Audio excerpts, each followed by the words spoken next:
ಏನಂತೆ ಯಾರು ನೋಡಿ, ಗ್ಯಾರಂಟಿ ಯೋಜನೆಗಳಿಂದ ಅದು ನಮ್ಮ ಕಮಿಟ್ಮೆಂಟ್ ಬದ್ಧತೆ. ಆ ಗ್ಯಾರಂಟಿ ಯೋಜನೆಗಳನ್ನ ನಾವು ಮುಂದುವರ್ಸ್ಕೊಂಡು ಹೋಗ್ತೀವಿ. ಯಾವ ಕಾಲಕ್ಕೂ ನಿಲ್ಲೋಗೋದಿಲ್ಲ. ಎಲ್ಲಿವರೆಗೆ ನಮ್ಮ ಸರ್ಕಾರ ಇರ್ತದೆ ಅಲ್ಲಿ ತನಕ ಗ್ಯಾರಂಟಿಗಳು ಮುಂದುವರಿತದೆ. ಇದಾಗಿನೂ ಕೂಡ ಅಭಿವೃದ್ಧಿಗೂ ಕೂಡ ಏನು ಹಣ ಸೇಕರಣೆ ಮಾಡಬೇಕು, ನಮ್ಮ ಮುಖ್ಯಮಂತ್ರಿಗಳು ಹಣಕಾಸಿನ ತಜ್ಞರು ದಿವಸ 15 ಬಜೆಟ್ಗಳನ್ನ ಮಾಡಿದ್ದಾರೆ, ಮಂಡನೆ ಮಾಡಿದ್ದಾರೆ. ಹೀಗಾಗಿ ಅದರ ಬಗ್ಗೆ ಯಾರಿಗೂ ಸಂಶಯ ಬೇಕಾಗಿಲ್ಲ. ಅಭಿವೃದ್ಧಿಗೂ ಕೂಡ ಇವತ್ತು ಹಣ ಒದಗಿಸ್ತೀವಿ. ಉದಾಹರಣೆ ಇವತ್ತು ನೋಡಿದಿರಲ್ಲ, TC ಸೆಂಟರ್ ಎಲ್ಲ ಅಭಿವೃದ್ಧಿ ಮತ್ತೆ ಆಗ್ತಾ ಇಲ್ವಾ, ಇಲ್ಲಿ ಮಾಡ್ತಾ ಇದೀವಿ. ಹೀಗಾಗಿ ನನಗೆ ಗೊತ್ತಿಲ್ಲ ಅವ್ರು ಏನು ಹೇಳಿದಾರೆ ಅಂತೇಳಿ. ಅದು ಒತ್ತಡ ಭಾಳ ಇದೆ.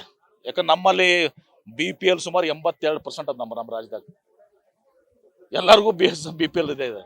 ನಿಜವಾದಂಥ BPL ಯಾರಿದ್ದಾರೆ ಅವರಿಗೆ ಸಿಗಬೇಕು.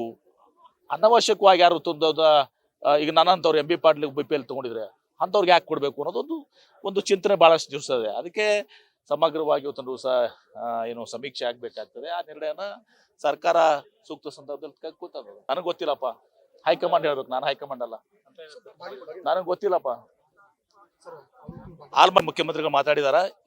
ಬಹುಶಃ 21ನೇ ತಾರೀಕಿಗೆ ಟೆಂಟೇಟಿವ್ ಆಗಿ ಈಗ ಮಾತನಾಡಿದಾರ. ಅದನ್ನ ನಾನು ಎಲ್ಲರೂ ಕೂಡ ಮಾತಾಡಿ 21ನೇ ತಾರೀಕಿಗೆ ಬಹುಶಃ ಬಾಗಿನ ಅರ್ಪಣೆ ಆಗ್ತದೆ.